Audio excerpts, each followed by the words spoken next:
भगवान शंकर को धतूरा क्यों चढ़ाया जाता है? यह धतूरे का प्रमाण क्या कहता है? श्री शिव महापुराण की कथा में रुद्र संहिता के अंतर्गत आप पढ़ेंगे, उसमें व्याख्यान या वर्णन मिलेगा कि मनुष्य के जीवन में प्रतिदिन असत्य बोलने में आता है।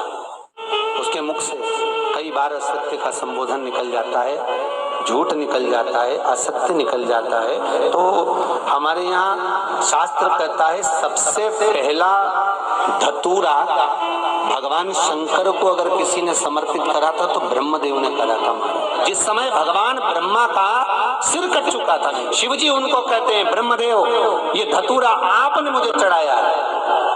और क्यों चढ़ाया? क्योंकि आपने असत्य बोला था, उस असत्य को नष्ट करने के लिए आपने मुझे धतूरा समर्पित करा। इसलिए हिंदू धर्म में नियम है, महीने भर में, 2 महीने में, 4 महीने में, 6 महीने में, साल भर में, 2 साल में, 1 साल में कम से कम एक धतूरा शंकर भगवान को समर्पित करना चाहिए।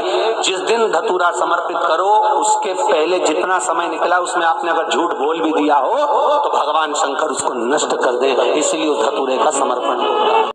तो गुरुजी ने बहुत ही ज्ञानवर्धक जानकारी दी है कि हमें धतूरा शिवलिंग पर क्यों चढ़ाना चाहिए, क्योंकि हम अपने जीवन में कहीं न कहीं कभी न कभी झूठ बोलते हैं।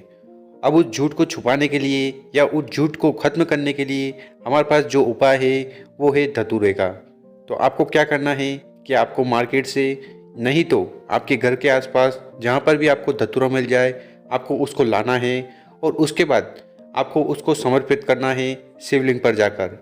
वैसे तो गुरुजी ने बताया है कि आप अगर साल में, महीने में, 1 सप्ताह में अगर एक बार भी धतूरा समर्पित कर देते हैं तो आपका जो झूठ है, जो आपने गलती करी है या असत्य बोला है, वो खत्म हो जाएगा, समाप्त हो जाएगा। और इसी के साथ में गुरुजी ने जानकारी दी है कि पहली बार ब्रह्मा जी ने शिवलिंग के ऊपर धतूरा समर्पित किया था, और वो इसलिए किया था क्योंकि उस समय ब्रह्मा जी का सर कट चुका था। तो भगवान को प्रसन्न करने के लिए, उनको मनाने के लिए ब्रह्मा जी ने शिव जी को धतूरा समर्पित किया था और क्षमा याचना करी थी कि जो गलती हमने करी है वो गलती आगे से नहीं होगी। और इसी कारण से शिवलिंग पर धतूरा समर्पित किया जाता है ताकि हमने जो भी गलती करी है उसको माफ़ी मिल जाए। तो बस यही कारण है कि शिवलिंग पर धतूरा चढ़ाया जाता है। और ये प्रथा शिवलिंग पर धतूरा चढ़ाने की हजारों साल से चली आ रही है शास्त्रों के माध्यम